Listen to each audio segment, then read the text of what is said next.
Hello everyone, welcome back to History 1151. In this video, we will discuss the colonies the English founded in North America, post-Jamestown. In previous videos, we have discussed all of the major European colonial powers, including France, the Netherlands, Portugal, and Spain, along with England.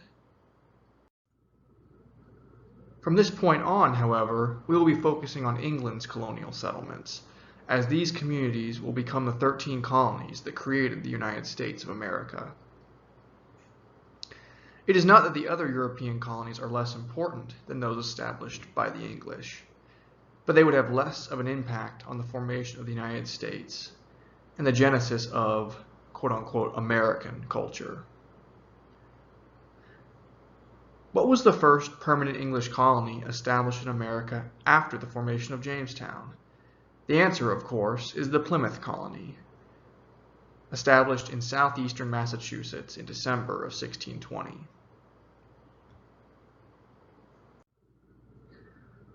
On first examination, one might conclude that the Jamestown and Plymouth colonies were incredibly similar.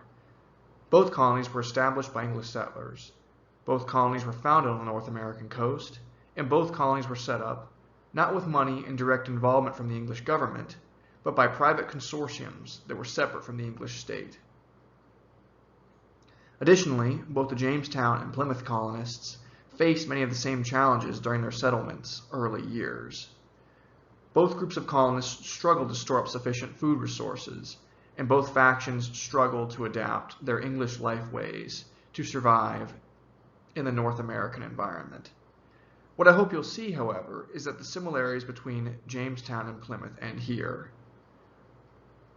Although both colonies were English, the English men and women who came to Plymouth did so for very different reasons than the Jamestown settlers. And the Plymouth colonists went about building their colony in a very different way as well. While some scholars may disagree, I would argue that Jamestown and Plymouth were more different than they were similar. In order to understand why Plymouth was so different from Jamestown, we have to talk a little bit about who the people were that established Plymouth, the so-called Pilgrims. Back in England, the people who formed the Pilgrims' political leadership and cultural elite were religious dissidents called separatists. Like another group of dissidents called the Puritans, the separatists thought the Church of England was too showy, and it operated too much like the Catholic Church, both practically and theologically. While the Puritans wanted to stay in England and purify the Anglican Church, hence their name, the separatists wanted to leave and found their own churches and communities.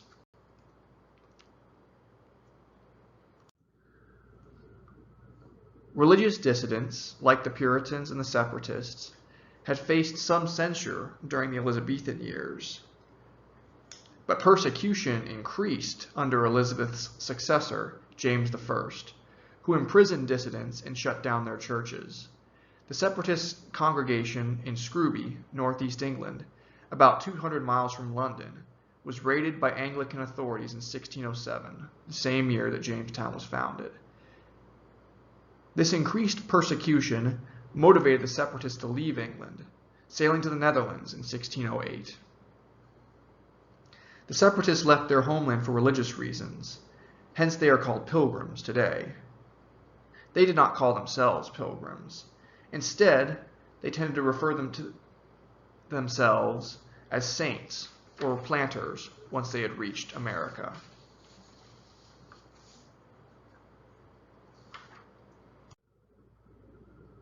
As discussed in a previous video, the Dutch were the most tolerant and religiously permissive of all European powers, welcoming Christians of all sects into their country. The Pilgrims sailed to Amsterdam, but settled in Leiden, a much smaller town, with a slower pace allowed them to live more like they had back in England. While the pluralism of the Netherlands was a pull factor that led the Pilgrims to come to Holland, they quickly found that Dutch society was too pluralistic, and their children were losing their English Pilgrim heritage, becoming acculturated to the Dutch culture. The Pilgrims also feared that James I might send agents to Holland to arrest their leaders as well. All of these factors, the worldliness of Dutch society, the assimilation of their young people, and the fears of renewed English persecution would become push factors that would inspire the Pilgrims to leave the Netherlands and sail to the Americas. The Pilgrim leadership decided that the best way to avoid persecution and safeguard the next generation from the temptations of the world was to leave Europe and establish a colony in the Americas. To this end, the Pilgrims purchased a sailing vessel, the Speedwell, in the Netherlands, and another larger ship, the Mayflower, in England. The Pilgrims briefly stopped in southern England to take on more separatists who had been unable to go to the Netherlands. They also took on another group of colonists called the Strangers. The Strangers had not been affiliated with any separatist congregation, but were permitted to travel to America to help build the colony. While most of the Pilgrims' leadership was separatists, some of the Strangers, like Stephen Hawkins and Miles Standish, would become important leaders in the Pilgrim colony. Many of the Strangers were indentured servants as well, who would have to labor in order to gain their freedom and become full members of the colony. Of the 150 Pilgrim colonists, over 100 were strangers and about 50 were saints from established separatist congregations. During the passage, the Speedwell sprung a leak and had to return to England, and the Mayflower nearly sank after its main mast cracked during a gale. The Pilgrims used the screw from their printing press to help keep the mast together for the rest of the journey, using the screw a lot like a modern-day car jack to hold the mast together, as seen in the image at the top right.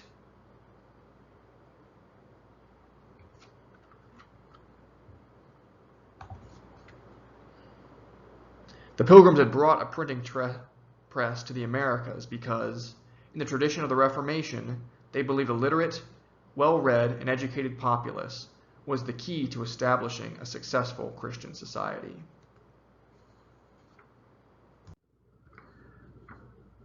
After a difficult journey across the Atlantic, the Mayflower reached America in November of 1620, off the coast of Cape Cod. The Pilgrims had planned on establishing their colony further to the south in the Hudson River Valley, in what is now New York, but they had been blown off course by the storms. It was too late in the season to sail to the Hudson, so, with winter setting in, the Pilgrims decided to build their colony where they had landed. They commemorated their landing at Plymouth Rock.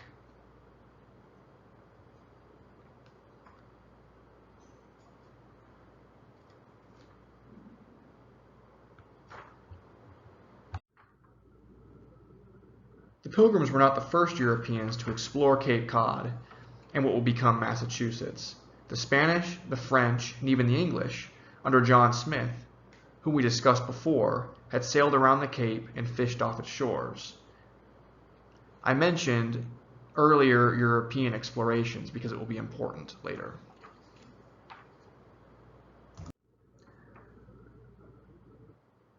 The Pilgrims went ashore on Massachusetts and began to set up their colony. Although they had landed in Cape Cod, they decided not to settle here because there was not enough fresh water.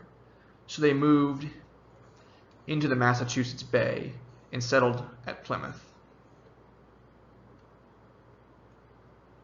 Some of the colonists were concerned about the legality of establishing a colony so far north, as opposed to the Hudson.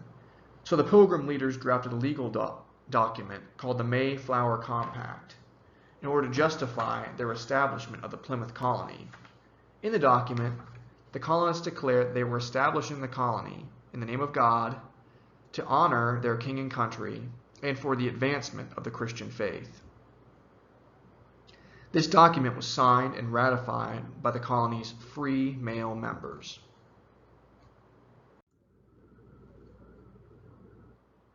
A few of the colonists disembarked from the Mayflower to explore Massachusetts and begin building a meeting house, a church that would double as a town hall and a fortified outpost.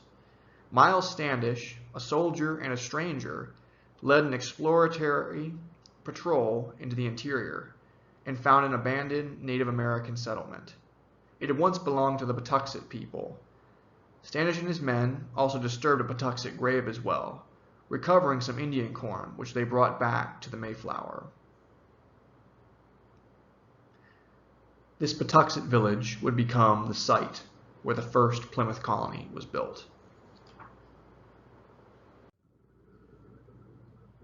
Most of the colony's women and children spent the winter of 1620 aboard the Mayflower, where Peregrine White, the first pilgrim born in America, came into this world. This was a major difference between the Plymouth and Jamestown colony. The Jamestown colony was established with only male colonists, while Plymouth had female settlers from the beginning. This difference was driven by the fact that the first Jamestown colonists came to the New World for economic factors, the finding of gold, the acquisition of land, or to pay off an indenture. The Plymouth colonists, at least the original separatists, came to America for religious reasons, and a desire to establish a community based on their spiritual principles. For this, they needed to bring their wives, mothers, and daughters with them to the New World.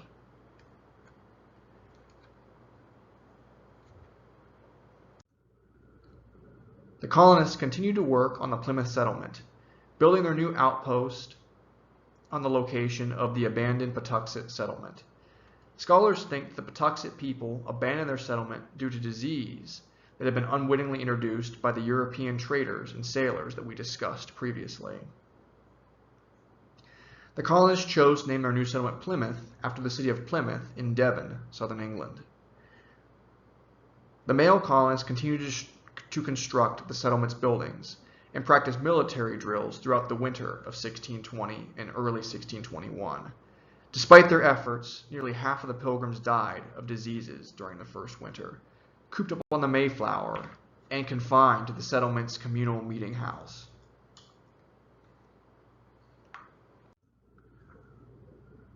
In March of 1621, the Pilgrims had contact with Native Americans. They met Samoset of the Abenaki tribe. Samoset greeted the colonists in English, having learned the language from English traders. They also met Massasoit, chief of the Wampanoag people, the dominant Native American power in coastal Massachusetts. Most importantly, they met an Indian named Tisquantum, better known as Squanto, who was the sole survivor of the Patuxet people. Squanto also knew English and was familiar with European life ways, having visited England. He was also captured and enslaved by Spanish sailors and had spent time in Spain as well. John Carver, Plymouth's first governor, made a peace treaty with Massasoit. Both sides agreed not to attack each other, and both groups signed a mutual defensive pact, meaning that each signatory would come to the aid of the other in times of war. The Plymouth colonists' relations with Native Americans, at least early on, stood in stark contrast to how the English colonists of Jamestown treated the indigenous people of Virginia. The Plymouth colonists wanted to have peace and did not wish to press the Indians to serve them or provide them with food and labor, as the Jamestown colonists had done. Consequently, while Jamestown fought intermittent wars with Native Americans in its early years, the Plymouth colonists would live peaceably with the indigenous people of Cape Cod in eastern Massachusetts for over 50 years, although they would serve in other wars against Native Americans in other parts of North America.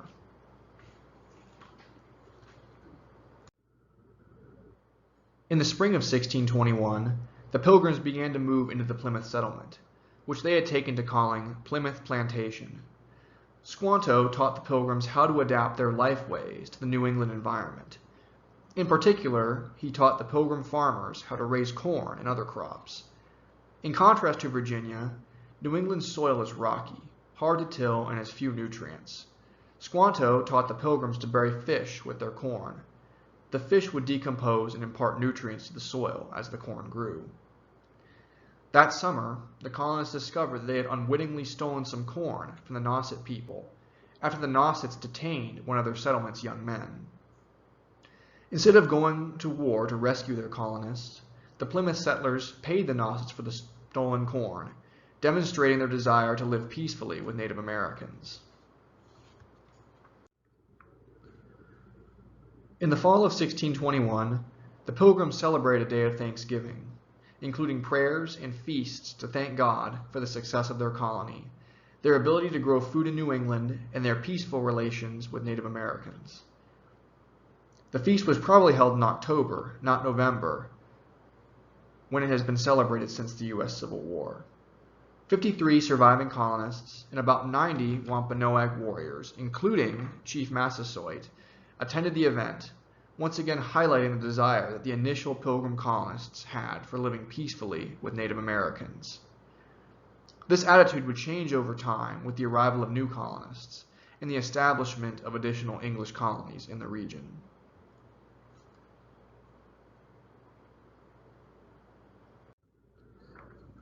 The next major English colony established in America was at Massachusetts Bay, just to the north of Cape Cod in the Plymouth settlement.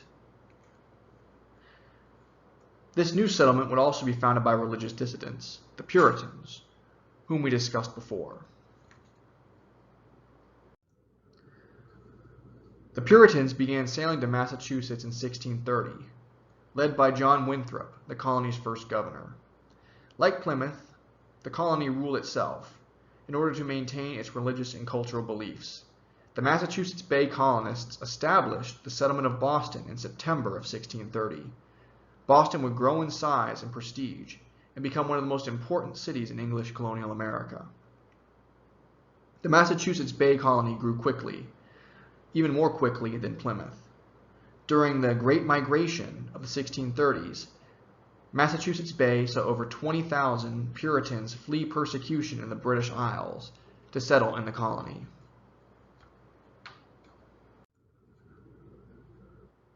Massachusetts Bay, like its predecessor, Plymouth, was patterned and ruled on religious principles. In the early days of the colony, the only people who could vote were male members of the Puritan Church. While this system might seem oppressive and intolerant today, denying women and non-Puritan men the right to vote, for the time it was remarkably egalitarian, allowing some everyday colonists the franchise and a say in the colony's political affairs. This political model would be duplicated in other Puritan settlements in the region, forming the town councils that are ubiquitous in present-day New England politics and culture. The colony's population would increase again during the 1640s as a result of civil wars in England, and more colonists, including many non-Puritans, began to come to Massachusetts Bay, changing much of the colony's original religious culture. The new colonists found the Puritan establishment's strict rules about church attendance, gender relations, and the consumption of goods to be oppressive. The new colonists chafed under these rules, threatening the colonial stability of Massachusetts. In response, the Puritan elite passed a series of laws that were meant to be a compromise between the new immigrants and the more religious founding colonists. The most important of these compromises was the Halfway Covenant of the 1660s.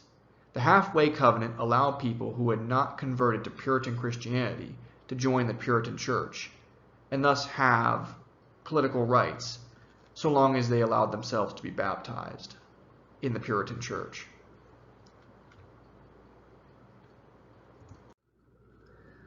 Other colonies established in New England were the colonies of Rhode Island and Connecticut, both founded in 1636. Rhode Island was founded by the religious dissident Roger Williams. Williams was a Baptist and believed that only adults and older children should be baptized, in contrast to the Puritans, who preferred only to baptize infants and new converts. Williams also questioned the Puritans' legal authority to establish a colony in New England. The Puritan authorities viewed Williams' teachings as a threat to the colony's social cohesion, banishing Williams and his supporters from Massachusetts.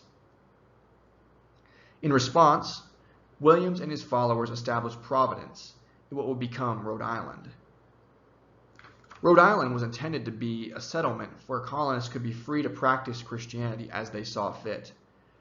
Williams also committed to trying to keep peace with Native Americans, so he and his colonists purchased land from Native Americans rather than claiming it for themselves, as had been done at Jamestown in Massachusetts Bay.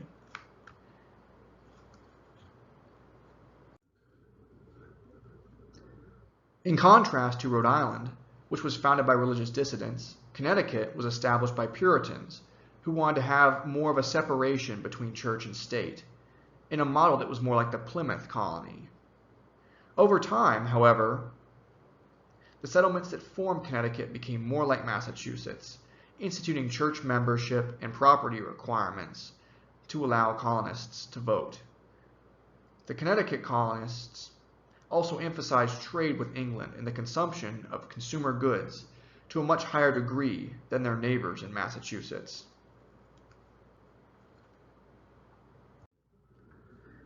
The New England colonies were initially politically and socially distinct, but they became more culturally similar over time. As is the case throughout world history, an armed conflict brought these colonies together in an unprecedented way during the Pequot War of 1636 to 1638. The conflict began as European colonists expanded their settlements in southern New England in order to cash in on the lucrative fur trade discussed previously. The Pequot tribe, which was living in southern New England at the time, began to side with the Dutch colonists in the Hudson River Valley, looking to make an alliance against the English settlers, who were encroaching on their communities. It should be noted, though, that the Mohegan people, who broke off from the Pequots, allied themselves with the English colonies in New England. The English colonies, including Massachusetts, Connecticut, and Plymouth, fought together against the Pequots. Rhode Island did not join the conflict, but it did convince the Narragansett people to join the English against the Pequots. The English and their Indian allies defeated the Pequots, fighting them with great ferocity, killing most of the Pequots at the Battle of Mystic Fort on May 26, 1637. The English and their native allies surrounded the Pequots' fortified settlement and set it on fire. The English and their allies killed most of the survivors of the fire, but the Narragansett and Mohegans were shocked at the brutal, decisive way in which the English fought their wars. Remember, the Native Americans of the Northeast were no strangers to warfare, but they did not believe in complete destruction of their enemies. The war basically destroyed the Pequot tribe, forcing its surviving members to join the Narragansetts, the Mohegans, or the Mohawk people further to the southwest. The Pequot War, though brief, was incredibly significant. First, it convinced the colonists of New England of the efficacy of joining together against a common foe, giving rise to the New England Confederation. Second, the war demonstrated that while Native Americans were critical allies for the Europeans, both groups tend to have very different war aims and rules of engagement. Before we move on to England's other colonies, we must discuss a few more of the commonalities between the English colonies in New England and how they differ from Jamestown, Virginia, England's first American colony. The New England colonies were established primarily for religious reasons, whereas the Jamestown colony in Virginia was established for economic motivations, first for the extraction of gold, and later the production of tobacco. The New England colonies were also meant to be more self-sufficient than Virginia, which was dependent on the tobacco trade with England. The New England colonial economy was more diverse than Jamestown's, exporting a variety of commodities like fur and dried fish back to England. New England also engaged in large-scale food crop agriculture to feed its colonists, in a way that Jamestown and Virginia did not. The New England colonies, unlike Jamestown, were more egalitarian as well, using religion, especially Puritanism, to give male colonists unprecedented political rights. Religion did not afford this kind of upward mobility in Virginia. On the issue of labor, the New England colonies had indentured servants and eventually African chattel slaves, but most of the colony's labor was completed by free colonists. Virginia, in contrast, was dependent on unfree labor from both indentured servants and later on enslaved Africans. The New England colonies would import indentured servants and slaves, but they would not have a significant impact on the society and culture of New England compared with the colonies further to the south. New England's environment, its colder climate, shorter growing seasons, and rocky, unfertile soil made cash crop agriculture less practical in the region. Thus, while New England was not able to quickly amass wealth through the growth of the brown gold of tobacco, it did not have to import nearly as many unfree laborers as Virginia did. New England's colder weather, while making agriculture more difficult, did have an upside, as it made water and mosquito-borne illnesses less common. Early on, New England's colonists had a higher life expectancy than the Virginia settlers, meaning that Virginia's population growth was dependent on immigration, while New England's population growth occurred through natural increase as well as immigration. Culturally speaking, the New England colonists, inspired by the principles of the Reformation, established education institutions in America. To this end, they founded schools for their children, where they learned language and mathematics from a religious perspective. These schools used lessons from the Bible to teach students basic knowledge, but also Christian moral precepts, as you can see in this slide here.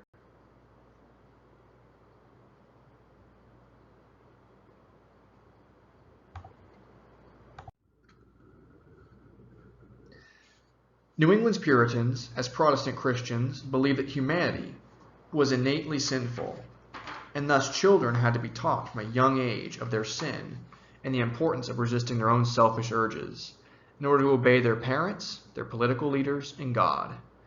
New England school teachers often used harsh methods, from hours-long rote memorization sessions to corporal punishment, to train their pupils in Puritan and colonial values. Virginian colonists would have had similar views on humanity and children, but they would have been less concerned with transforming people into educated Christian citizens, since their society was more stratified and based on unfree labor. On the issue of higher education, the Puritan colonists of New England also established the first universities in what would become the continental United States. They founded Massachusetts Harvard College, later Harvard University, in 1636, and the Collegiate School, also known as Yale University, in 1701. These higher education institutions were established to help the New England colonies create a new, American-born Puritan political elite. In contrast, Virginia did not put an early emphasis on education like the New England colonies did. Though it was an older colony, Virginia did not establish its first college or university, the College of William and Mary, until 1693, over 50 years after Harvard opened its doors. Virginia's society was more unequal, with wealthy elite landowners, called the gentry, wanting to maintain power over their slaves, indentured servants, and poor, landless colonists. Consequently, Virginia was less interested in promoting education, as doing so would create a new elite class that would threaten the established colonial leadership. In our discussions of Virginia and New England, we have discussed two very different approaches the English people took to colonization. Later colonies would have critical similarities and differences with both of these two colonial societies, Virginia and New England.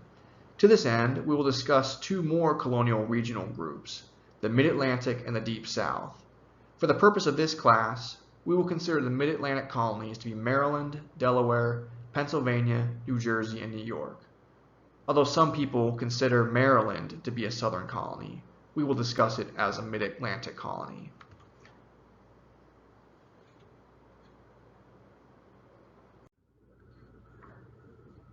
The Maryland colony was founded in 1634 by George Calvert, Baron of Baltimore. Calvert was a Catholic, and he wanted to establish a safe haven in America for English Catholics, especially from the upper class, who had lost their noble titles due to their faith. King Charles I, successor of James I, was sympathetic to Catholics and allowed the Calverts to go forward with the formation of their colony, which they would establish just to the north of Virginia. The colony was religiously tolerant in the beginning, but the Calverts intended the colony's leadership to be Catholic, even if most of the lower class colonists in Maryland were actually going to be Protestants. In 1649, Maryland legally codified its toleration of all Christians, Catholic and Protestant, although Catholics would continue to rule the colony. Maryland was a desirable place to settle for both Catholics and Protestants. The colony awarded free land to immigrant colonists, called head rights. The soil was rich with nutrients, and the growing season was long, making tobacco the colony's principal agricultural output, like Virginia. Unfortunately, the colony's rapid growth led to a series of wars with Native Americans, much like Jamestown's conflicts with the Powhatan people, and the New England colony's struggle with the Pequots. The Maryland colony took its name from Charles I's wife, Queen Henrietta Maria, a Catholic French princess. Although it was named after an English queen, Maryland was not established as a royal colony, ruled directly by the monarch. Rather, it was a proprietary colony, ruled by an intermediary, the Calvert family, who were not elected by the colonists.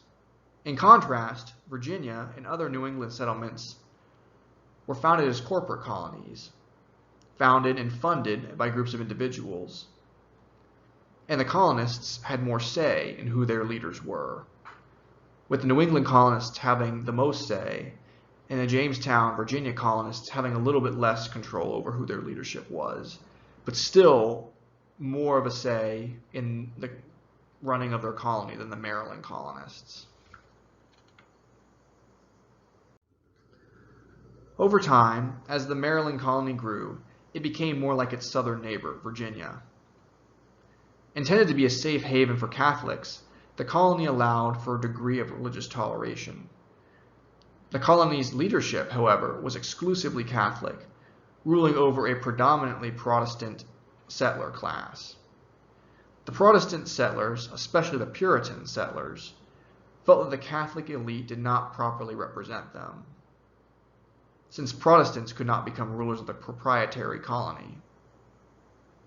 Consequently, in 1689, a Protestant army, consisting mostly of Puritans, took over the colony, removing the proprietary leadership.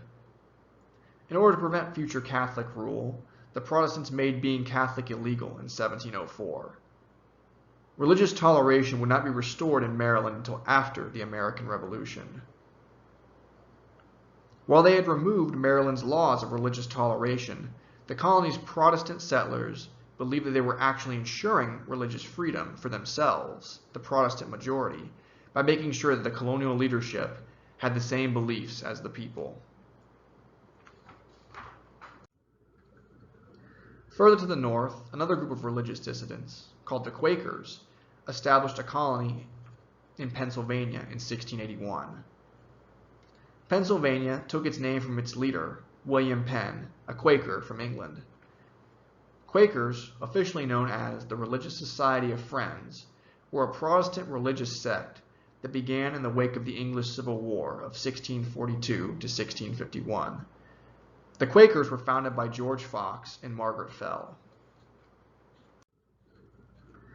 Both Fox and Fell believed that the Church of England and the Puritans had become corrupt and violent, as evinced by the acrimonious English Civil War, in which Anglican Royalist Cavaliers fought the Puritan parliamentarian Roundheads for control of the country.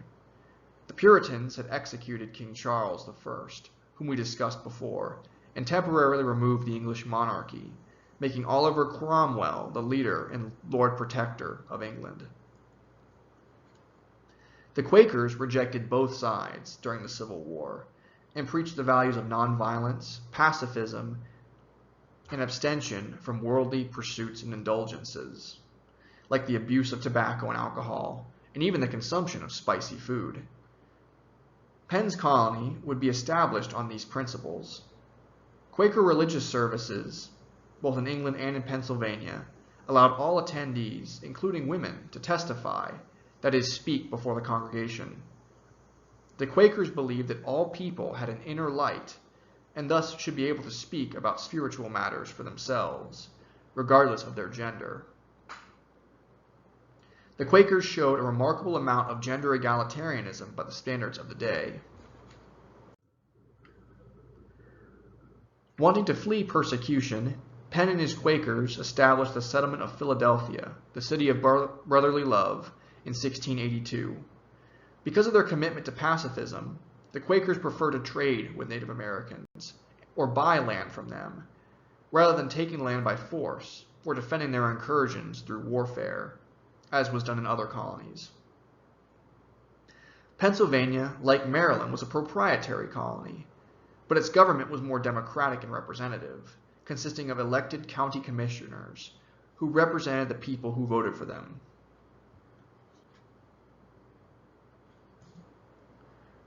This political innovation, combined with the colony's religious toleration, made Pennsylvania, quote, the best poor man's country, in the words of contemporaries. English colonists from a variety of backgrounds migrated to Pennsylvania due to its pull factors of peace with Native Americans, religious toleration, and representative government.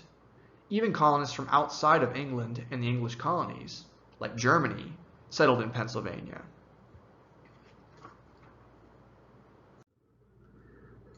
The settlements of Delaware, New Jersey, and New York were not established by the English, but they would become part of England's colonial empire through war and annexation. The Dutch established a colony in the Delaware Valley region in 1631, although all of the colonists were killed in a dispute with Native Americans. In 1638, more Dutch, along with Swedish and Finnish colonists, established permanent settlements in the region, founding Fort Christina on the Delaware River Valley near present-day Wilmington, Delaware. The Dutch of New Netherland would take over the Delaware colony in 1655, and the English would seize control of Delaware in 1664, with Maryland and Pennsylvania sharing control of the colony. Delaware colonists grew tobacco as a cash crop.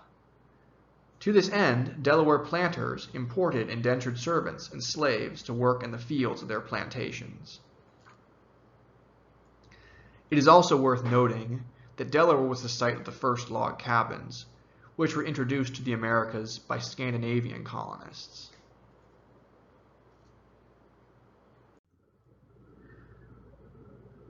New Jersey and New York, originally New Netherland, were colonies established by the Dutch as well. We discussed their origins in a previous video. New Netherland was ruled from the settlement of New Amsterdam, present-day New York City, specifically Manhattan.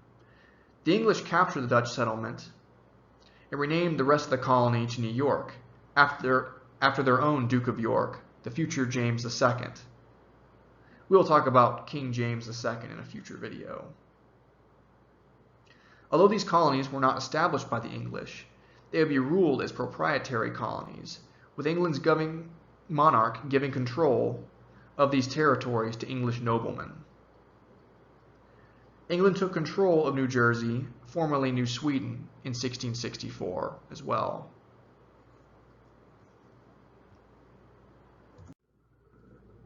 Like Pennsylvania, and to a lesser extent Maryland, Delaware, New York, and New Jersey were religiously and ethnically diverse.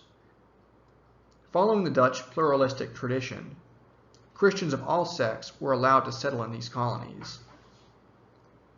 These colonies saw initial migration from Europe, but much of the colony's later immigrants came from other English colonies, especially New England, as religious dissidents fled the censure of the Puritans. Also, like the Dutch, Delaware, New Jersey, and New York would emphasize trade and commerce. causing settlements like New York City to quickly grow into large and important urban centers. These colonies would also import indentured servants and slaves to satisfy their labor needs.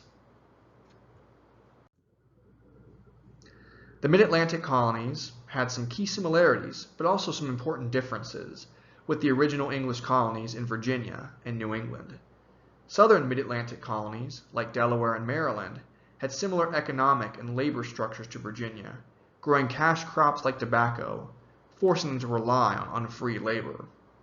Northern mid-Atlantic colonies, like New Jersey and New York, were ethnically and religiously diverse, unlike Virginia and New England, having been initially established by the pluralistic Dutch.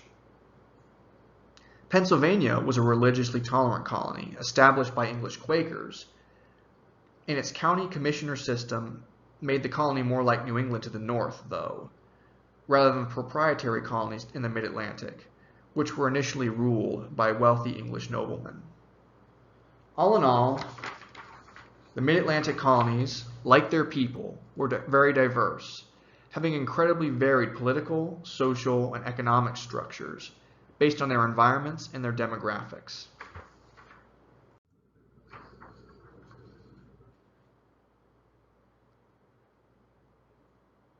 Lastly, we must consider England's southern settlements, what would become the colonies of South Carolina, North Carolina, and Georgia. These colonies were not corporately or proprietarily established. Rather, they were royal colonies set up by the decree of the English monarch.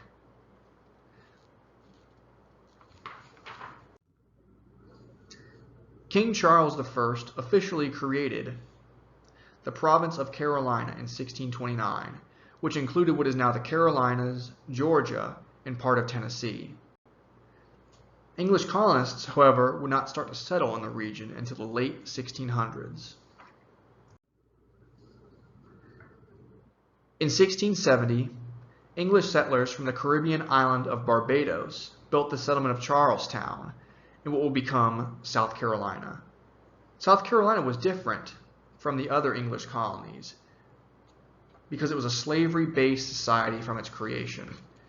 The Barbadian Englishmen who came to South Carolina brought African slaves with them to the American mainland, establishing plantations along the Carolina coast. They also purchased more slaves directly from Africa once they had arrived in North America. Instead of tobacco, these early South Carolinian plantations introduced two crops: indigo, a plant used to make blue dye, and rice. They also grew small amounts of cotton, but this plant would not become a viable cash crop until the late 1700s, after the creation of the United States. South Carolina's warm, subtropical environment made it a natural breeding ground for mosquitoes, which spread diseases like malaria and yellow fever.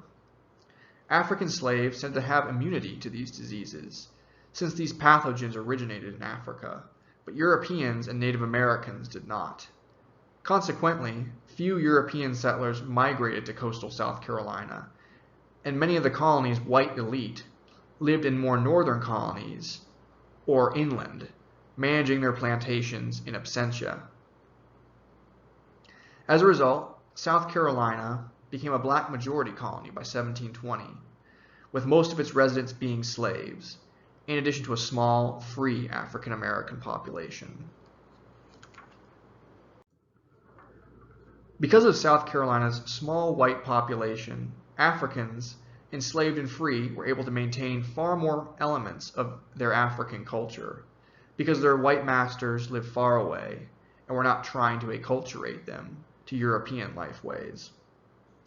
As an aside, English settlers in South Carolina also tried to enslave Native Americans that owed them debts, provoking the Yamasee War of 1715 through 1716. Enslaved Africans on the South Carolina coast mixed a variety of elements of African culture together to create the Gullah culture of the Carolina Low Country. Scholars call this type of cultural mixing creolization, Because of its plantation agricultural system, its reliance on slave labor, and its black demographic majority, many scholars argue that South Carolina was far more like the English colonial holdings in the Caribbean than it was like England's other American colonies. It should also be noted that western North Carolina, its inland mountain regions, developed differently from the colony's coastal settlements, being settled primarily by white, Scotch-Irish, and German settlers. Although the colony as a whole had a black majority, inland South Carolina's economy was not dependent on slavery, being comprised of small subsistence farmers called yeomen.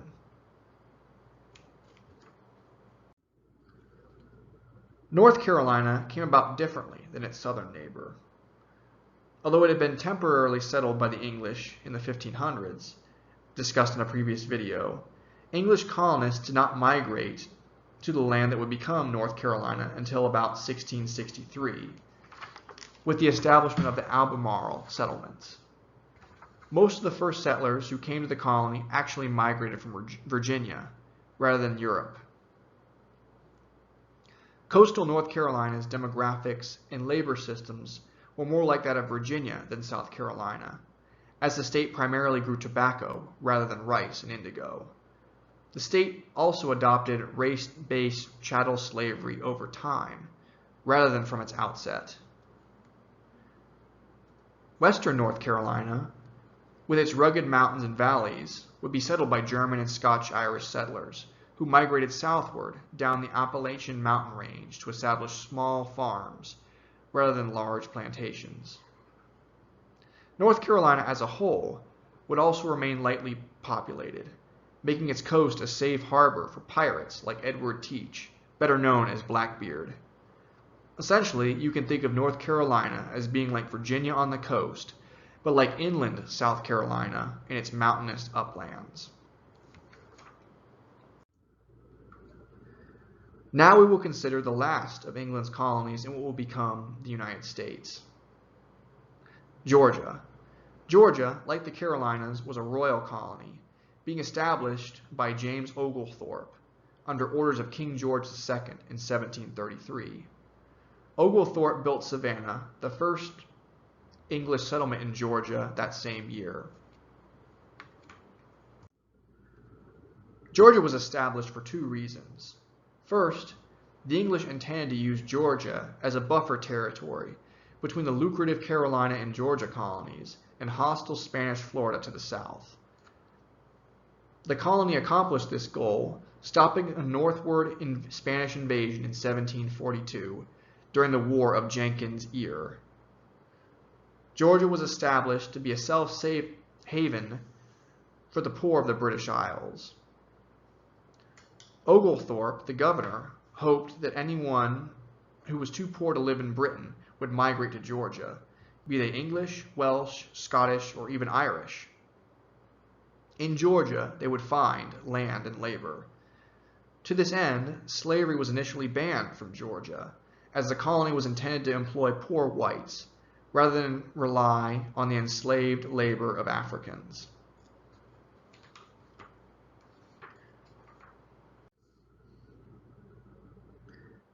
In 1751, the British Crown gained direct control of Georgia and legalized slavery. With the legalization of slavery, coastal plantation owners began to import enslaved Africans, creating a labor and cultural system that was very similar to that of the South Carolina coast. Georgia's rugged backcountry was settled in much the same way as North and South Carolina's mountainous regions, by Scotch-Irish settlers and immigrants from other Anglo-American colonies. As was the case in most English colonies, the westward encroachment of Europeans provoked wars with Native Americans.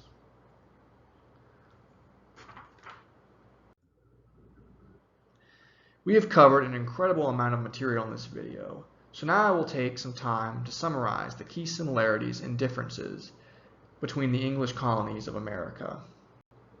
The New England colonies were established by religious dissidents, the Pilgrims of Plymouth, the Puritans of Massachusetts and Connecticut, and the Baptists of Rhode Island. The New England colonists were corporate in their founding, being funded and established by private consortiums of people who gave the colonists the funds to establish the colonies. The New England colonies had varied political systems, with some being more religiously tolerant than others. They were similar, though, in their diverse economies that combined food crop agriculture with the exportation of commodities to Europe. All of the New England colonies allowed unfree labor, be it indentured servitude or slavery, although their economic and social structures were not dependent on these systems. They never became slave societies, but remained societies with slavery, in the words of one scholar. The New England colonies were also comparatively egalitarian and democratic, so long as the colonists shared the same religious beliefs as their leaders. The Mid-Atlantic colonies had some similarities to both Virginia and New England. Southern Mid-Atlantic colonies, like Maryland and Delaware, were reliant on slavery. The northern Mid-Atlantic colonies, like Pennsylvania, New York, and New Jersey, were more economically diverse, like New England, although they too allowed unfree labor. The Mid-Atlantic colonies were more religiously pluralistic than New England, due to their Dutch heritage, and the role that religious distance from England, like Catholics and Quakers, played in these colonies' founding.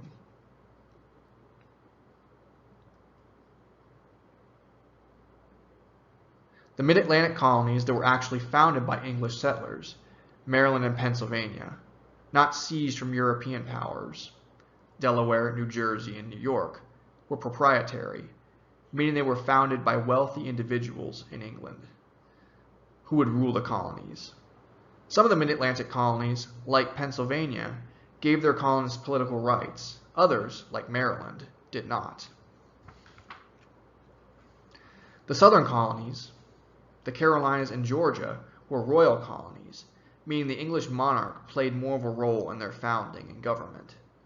South Carolina, unlike all of the other English colonies in America, was a slave society from its beginning, possessing a black demographic majority and large rice and indigo plantations on the coast. Its mountainous backcountry was settled by subsistence farmers called yeomen, some of whom came from Europe, while others migrated from other colonies. North Carolina had a similar structure to South Carolina, with slave plantations on the coast and small farms in the interior. Georgia was initially a free, non-slaveholding colony, established as an outpost between Spanish Florida and the other English colonies. Slavery was forbidden, so that poor white people from Europe would be encouraged to migrate to the colony.